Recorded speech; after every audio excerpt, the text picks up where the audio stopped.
ছয় মাত্রার ভূমিকম্প আঘাত হেনেছে পাকিস্তানের সীমান্তের কাছে পূর্ব আফগানিস্তানে। নিহতের সংখ্যা ৮০০-তে দাঁড়িয়েছে, আহত প্রায় ২৫০০। ভূমিকম্পটির গভীরতা ছিল মাত্র ৮ কিলোমিটার। এ কারণেই শত শত মানুষের হতাহতের আশঙ্কা করা হচ্ছে। ভূমিকম্পের ঘটনা আফগানিস্তানে নতুন নয়। ২০২২ সালে পূর্ব আফগানিস্তানে ৫.৯ মাত্রার ভূমিকম্পে নিহত হয়েছিলেন অন্তত ১,০০০ মানুষ। ২০২৩ সালে আঘাত হেনেছিল ৬.৩ মাত্রার ভূমিকম্প। সরকারি হিসেবে সে সময় নিহত হয়েছিলেন অন্তত ৪,০০০ মানুষ। ভূপৃষ্ঠকে ঘিরে থাকা টেকটনিক প্লেটগুলো হঠাৎ সরে গেলেই ভূমিকম্প হয়। এসব প্লেট যেখানে একে অপরের সঙ্গে ধাক্কা খায়, সেখানে ফাটল বা ফল্ট লাইন তৈরি হয়।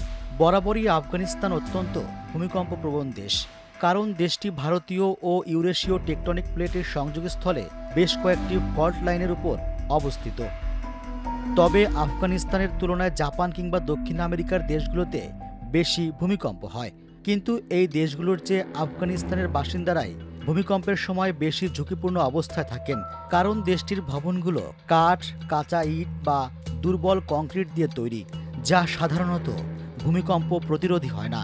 ফলে প্রচুর ক্ষয়ক্ষতির সম্মুখীন হয় দেশটির পার্বত্য অঞ্চলে ভূমিকম্পের ফলে ভূমিধসের সৃষ্টি হয়, চাপা পড়ে ঘর বাড়ি, আবার অনেক সময় নদীর প্রবাহ আটকে যায়। ভূমিধসের কারণে রাস্তা বন্ধ হয়ে যায়, ফলে দূরবর্তী এলাকায় উদ্ধারকর্মী ও সরঞ্জাম পাঠানো কঠিন হয়ে পড়ে। ব্রিটিশ ভূতাত্ত্বিক জরিপে ভূকম্পবিদ ডক্টর ব্রায়ান বাপ্টি বলেন, আফগানিস্তানের এই অংশটি হিমালয়ের পাদদেশে অবস্থিত। এখানে প্লেটগুলো সরাসরি একে অপরকে ধাক্কা দেয় না, বরং আংশিকভাবে পাশ কাটিয়ে সরে যায়। তাই এখানে ভূমিকম্প সাধারণত অগভীর হয়, আর মাটির কাছাকাছি হওয়ার কারণে ধ্বংস বেশি ঘটে। ফলে এই ভূমিকম্পটি মাঝারি মাত্রার হলেও প্রভাবের দিক থেকে ভয়াবহ হয়।